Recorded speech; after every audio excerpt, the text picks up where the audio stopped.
ওই যে সিনেমা করতো ছোট্ট একটা বাচ্চা লুবাবা বা লাবিবা, কি যুব কি নাম, এই যে বিয়ে করছে 14-15 বছর বয়স, সিনেমা করতো ছোট্ট বাচ্চা লাবিবা, বিয়ে করছে আমাদের এক ভাই মাহমুদকে, ইসলামী অঙ্গনের ছোট্ট মানুষ লুবাবা বিয়া করছে। আর ওয়াদা করছে জীবন নাটক সিনেমা আমি আর করব না, গান বাজনা করব না, আমি আর সিনেমায় কাজ করব না। তাওবা করে স্বামী স্ত্রী দুইজনে বিয়ে করে আল্লাহর ঘর বাইতুল্লাহ জিয়ারত করে আসছে রমজান মাসে। বলেন সুবহানাল্লাহ। সোশ্যাল মিডিয়ায় খবর, লাবিবা ছোট্ট মেয়েটা বিয়া করছে নাবালক অবস্থায়, যেই ছেলে তাকে বিয়া করছে এই ছেলের বিরুদ্ধে মামলা হয়েছে।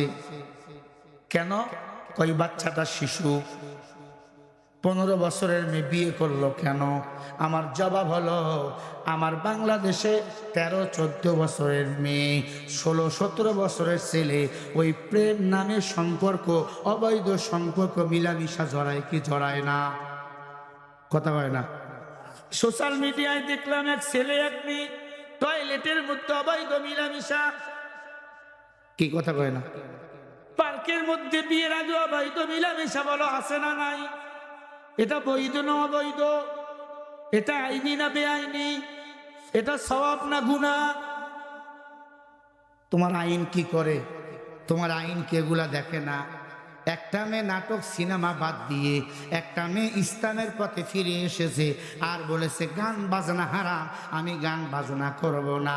আল্লাহ রসুলকে মোহাব্বত করে ইসলামের পথে চলে এসেছে, মেয়েটা হিজাব পরে বোরখা পরে আল্লাহর ঘর বাইতুল্লাহ ইয়া লাব্বাইক বলেছে, স্বামীকে ভালোবেসে বিয়ে করেছে, জীবন শুরু করেছে। স্বামীটাও নামাজি, মেয়েটাও এখন নামাজি। হয়তো মেয়েটার বয়স কম, ছেলেটার বয়স কম, তবে দুইজনে এখন বালেক ইসলামের ব্যাপারে তারা বিয়ে করেছে। এদের ব্যাপারে বাংলাদেশের এই কুখ্যাত সন্ত্রাসী আইনজীবীরা মিথ্যা মামলা দাঁড় করে ছেলেটাকে মেয়েটাকে বিভিন্ন আইনের মাইরচিপায় ফেলাইয়া গ্রেপ্তার করার পায়তারা চলছে। আমরা বলবো এই মেলা বিবা এবং সামার ভাই মাহমুদ ইসলামী শরিয়া মোতাবেক বিয়ে করেছে, হয়তো তাদের বয়স কম, তবে তোরা বিয়ে করে ইসলামকে সম্মান করেছে। তোমাদের মতো রাস্তাঘাটে কুকুরদের মতো মিলামিশা করে ইসলামকে তারা অসম্মান করে না। গ্রেপ্তার করতে হলে যারা পার্কে পার্কে অসামাজিক কার্যকলাপ করে তাদেরকেই গ্রেপ্তার করা হোক, ঠিক কিনা? যারা দেহ ব্যবসা করে তাদেরকে গ্রেপ্তার করা হোক, যারা সিনেমা নামে মেয়েদের সতীত্ব কেড়ে নেয় তাদেরকে গ্রেপ্তার করা হোক। আমার বাংলাদেশে এখন ভালো মানুষের ভাত নাই। যত চোর গুন্ডা বদমাশ গুলা এখন বাংলাদেশের বড় বড় লিডার হয়ে গেছে, ঠিক কিনা বলো? আল্লাহ তাআলা এই মেয়েটাকে হেফাজত করেন, আমিন বলেন। ইসলামের পথে এসেছে এবং এই ভাইটাকে আল্লাহ হেফাজত করেন, আমিন বলেন না? চিল্লায় বলেন আমিন।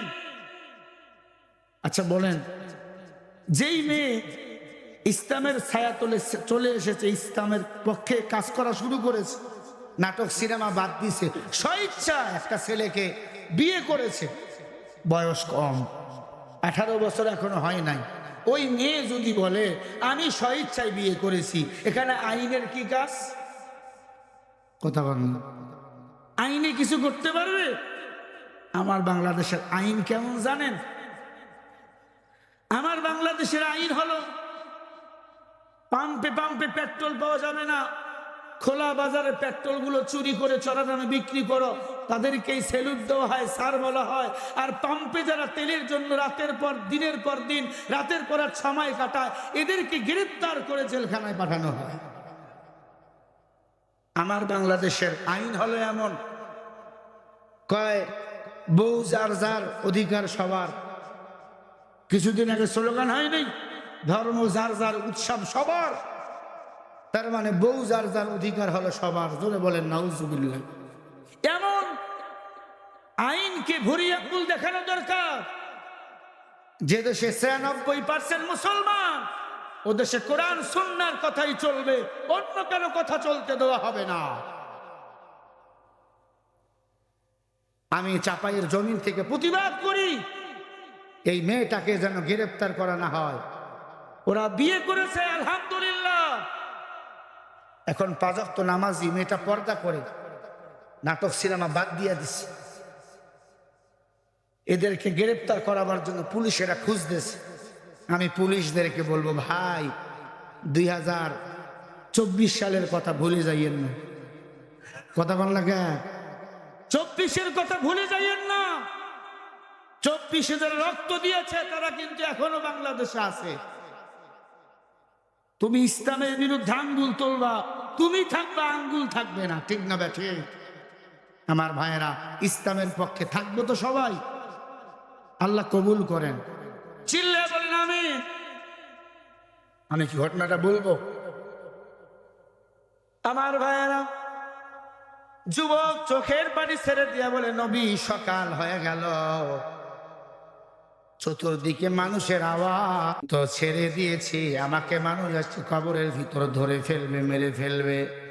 কমন সময় লাশ আমাকে ডাক দিয়া কয়, যুবক রে, তুমি কি আমার কাছ থেকে মুক্তি চাও? বলা হা।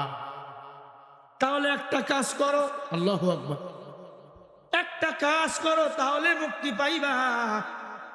কি কাজ বলো? বলবো কি? আবার হাত তোলেন কারা কারা? নারে তাকবীর। যুবক এই কথা বলে আর চোখের পানি ছেড়ে কান্দে। মায়ার নবী আমার বলে, যুবক রে, এত পাপিষ্ট দেখেছি, তোর মতো পাপিষ্ট আমি দেখি নাই। ডাক দিয়া বলে, পয়গম্বর, একটা কাজ আমারে করতে বলল। ও নবীজি, এই কাজটা বড় কঠিন কাজ। নবী গো, আপনাকে বলার জন্য আসি, পৃথিবীর মানুষ এই কাজটা করে যেন মরিয়া যায়। ওই লাশ আমাকে বলেছে, একটা কাজ যদি পৃথিবীর মানুষ করে মরিয়া যায়, আমার আল্লাহ কবরে তার সাথে ভালো আচরণ করবে, তার কবরটা জান্নাতের বাগান বানিয়ে দিয়ে। বলেন সুবহানাল্লাহ। আরো জোরে বলে, কি কাজ? অবশ্যই আমি বলবো। তার আগে আপনাদের কাছে জানতে চাই, এই মাহফিল আগামী বছর হবে কিনা? হবে? এই মাদ্রাসা থাকবে কিনা? কিয়ামত পর্যন্ত আল্লাহ যেন মাদ্রাসা কায়েম রাখেন, বলেন আমিন। একটা মানুষ উঠবেন না, আপনাদের অনেকের মা নাই, বাবা নাই, আপনজন পাড়া প্রতিবেশী কবরে চলে গেছে। আপনাদের মা বাবার জন্য আমি শরীফুল ইসলাম প্রাণ খুলে দোয়া করব। আমি মুসাফির, সেই ঢাকা থেকে লম্বা সফর করে আপনাদের মাঝে এসেছি। বাবা, একজন উঠবেন না, আপনাদের মা বাবা কবরে চলে গেছে। মা বাবার কবরটা যদি জান্নাতের বাগান বানাতে চান, আল্লাহর হাবিব বলেন, তাহলে মা বাবার নামে তোমরা বেশি বেশি করে দান করো। কেউ যদি